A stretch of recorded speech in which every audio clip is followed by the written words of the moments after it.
ก็จะพามาเบิ่งวัดที่อยู่บ้านเบิ่งท่านใหญ่เนาะเป็นบ้านเก่าดังเดิมของบ้านนงลาเนาะที่แบบวันนี้เขาก็จะมาติดตามนิคมประเพณีของที่เขาเห็นอยู่นั้นเนาะแต่วันนี้เขามันจะเข้ามาในวัดเดี๋ยวน้องโดราก็จะพาไปเบิ่งกันเลยว่าบรรยากาศมาผูกแขนผ้าเพราะว่าเฮาก็ได้ทำการแห่ตามบ้านเสร็จสิ้นไปแล้วเฮาก็ต้องได้มาผูกแขนผ้ามาแห่ต้นเคนต้นนั่นล่ะวันนี้เฮาก็สิเป็นมื้อสำเร็จแล้วข้าเจ้าก็ได้ร่างเขาไปแล้วน้องโดราก็ยังมาโจทย์อันเว้าปั่นอีซีฟังนี่แหละเดี๋ยวเขาก็จะเข้าไปซุ่มกันเลยไป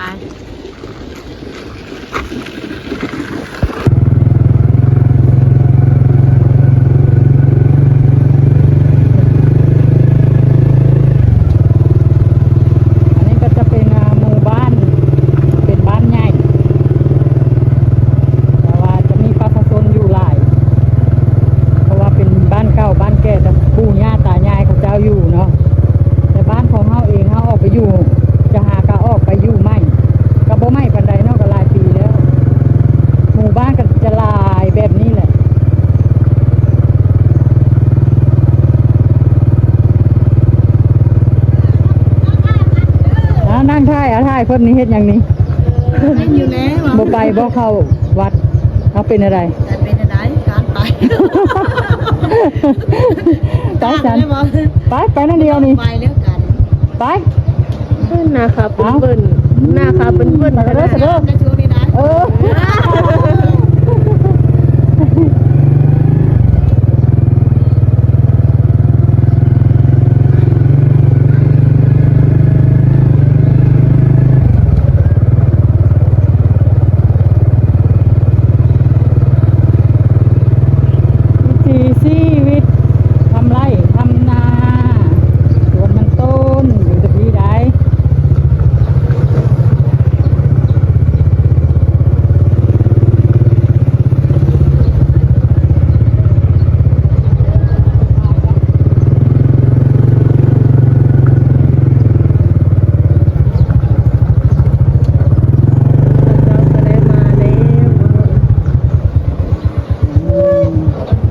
เยอะจังเลย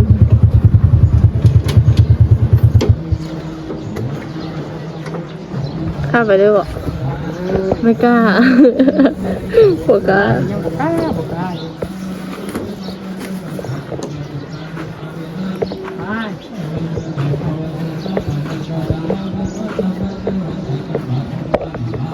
ในเล็กเอาประมาณใกล้ๆเล็ก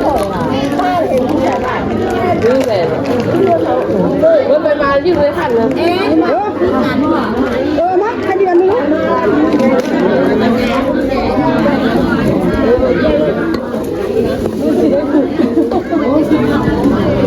งานยากงานกันนี่เล่นนี่แรกเอาคำโบโหเนาะมาดูด้วยโบโหอย่าง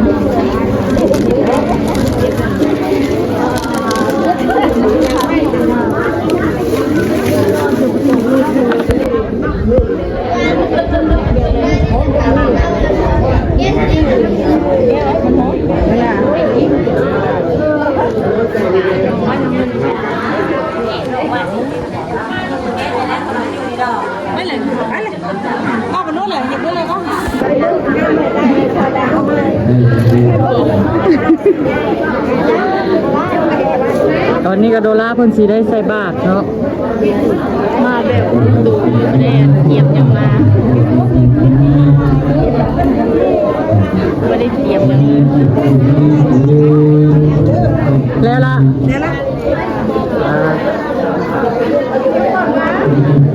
เรียนแถวกับเพิ่นนี่แหละเอาตัดแถวเราได้บาทนึง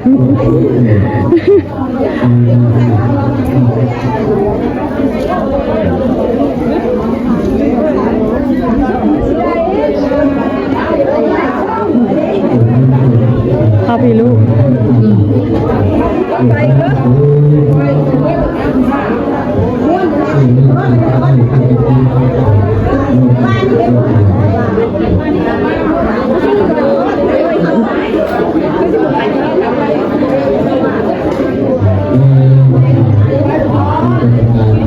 you.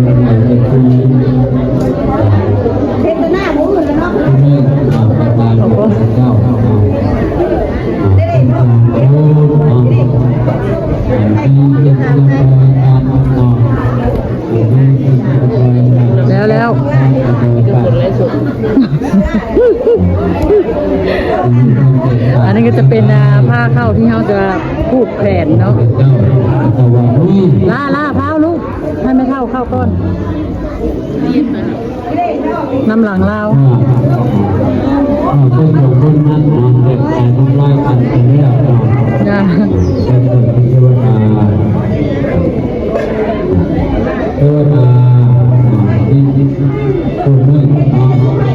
มาเพลท่าน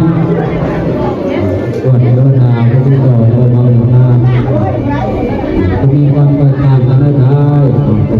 เขาก็เลยบ่ได้ซื้อน้ำเข้ามาซื้อในนี่ก็บ่มีน้ำเพราะว่าเขาก็บ่ฮู้ว่าเพิ่นก็มีการใส่บาตรนำเขาก็เลยกระทันหันเขาก็เลยมีแต่ข้าวต้มขนมกับข้าว นี่ผิดวันหน้าทุกผิดยอดผิดอาทิตย์แต่อันเป็นผิดก็เป็นไปก็เป็นไป เอาใส่ก้อนเฮาเลยแล้วเฮาสิใส่น้ำหลัง ต้นเนื้อกัวเป็นกระดีวันนะกระดีเนื้อกัวเทวดาที่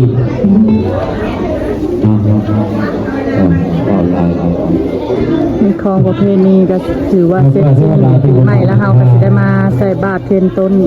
ผูกแขน แบบนี้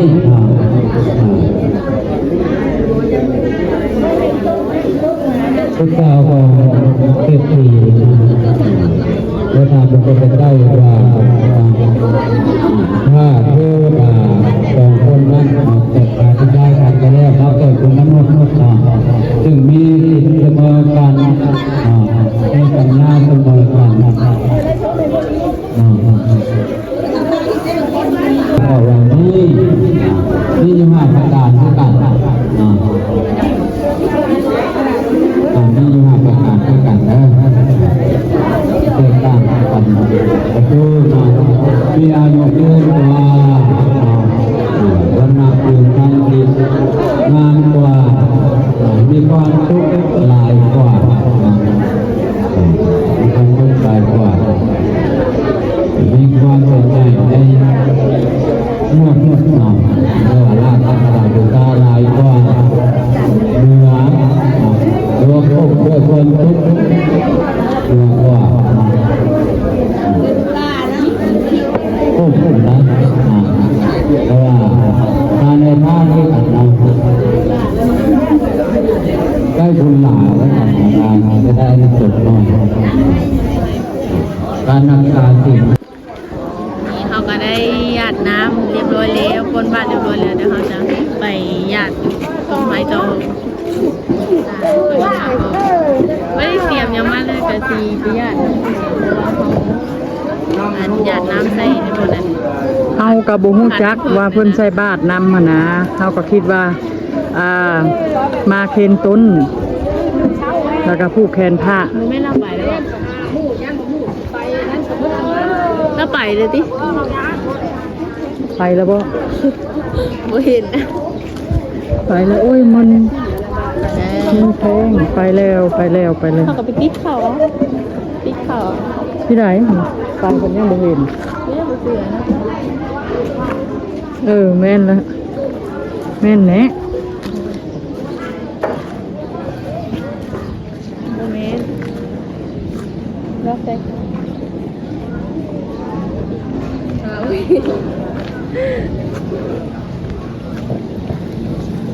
ไปทำเป็นติ๊กข้าวอ่ะ ถือว่าเป็นว่าเขาญาตินะเพิ่นละมีแต่เป็นติ๊กข้าวเอา นู่นเข้าในติ๊ก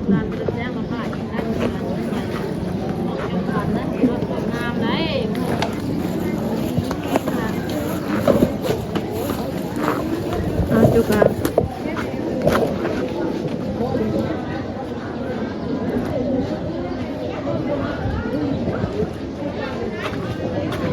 กุ๊กมีหรือเปล่า บ่ม ที่ใช่ ที่สลักหัวนี่ก็ได้ที่บอก เตี้ยเลยคือโซนาเดเตี้ยเลยเกิดด้านหน้าเตี้ยเลย เขานี่โบราณเบะบอยนี่เบะติ้งนี่แล้วก็เบะขวัญใจแล้วก็เบะอีเค้ก หมอลำบ่ เป็นหมอลำจังมือ โอ้แล้วบุญปีใหม่แล้วบุญปีใหม่นี่แหละ เป็นหมอลำมันเนาะต่อไม่กินข้าวแรงเลยดอน โอ้ เมื่อย ม่วนเนาะเป็นแต่อยากมาเนาะ บ้านใหญ่อันนั้นละบ่ได้มาเฮาก็อยู่บ้านน้อยก็เลยเฮ็ดน้ำบ้านน้อยเอาไปบ้านเลยล่ะ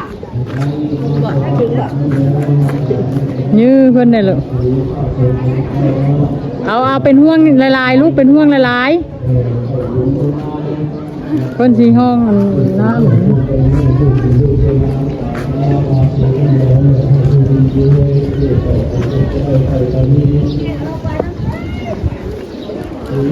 ำลูกไปติดก่อนนี่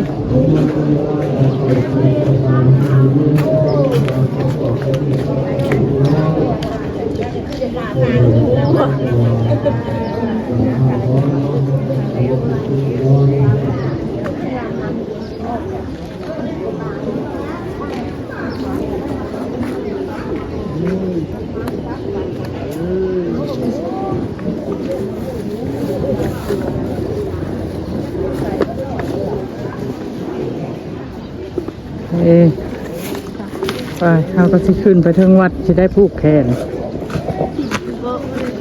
สิ้นกับก้อเล็กตะปูเกือบโบค่า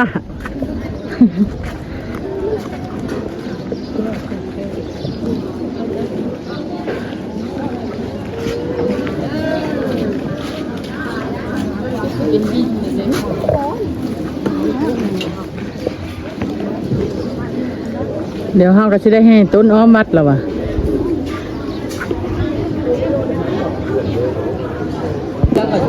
นี่พะแล้วก็ได้ผู้เขนแล้วเนาะแล้วผู้หญิงจะบ่ได้ผูกจะให้ค่ะครับผู้ชายผูกเนาะ เขาว่ายังล้างกันล้างน้ำก็ได้กระตุ้นนี่ล้างล้างสวยไม่ได้ว่าชีได้แล้วงานว่าเธอเลยก็ทำงาน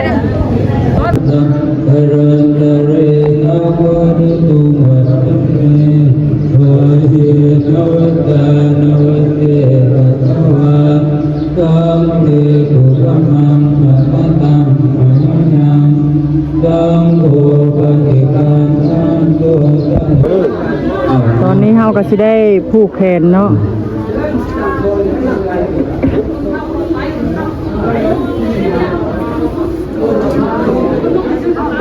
บอยมาเด้อ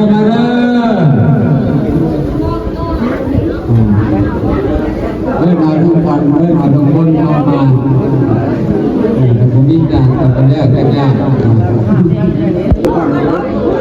งว่าไปเนาะใครไม่รวยก่อนใครไม่รวย ให้เจ้าสู่มีแม่เด้อเด็กใหม่ให้ถึงให้เจ้ารับเจ้ารวยให้ได้เงินบาทไหลมาเงินดอลลาร์ไหลเข้ากระเป๋าเจ้าให้อ่างเด้อวันนี้รักปู่ คลิปนี้ก็มีเพียงเท่านี้ฝากกดไลค์กดแชร์กดติดตามให้น้องโนราเด้อขอบใจหลายๆบ๊ายบาย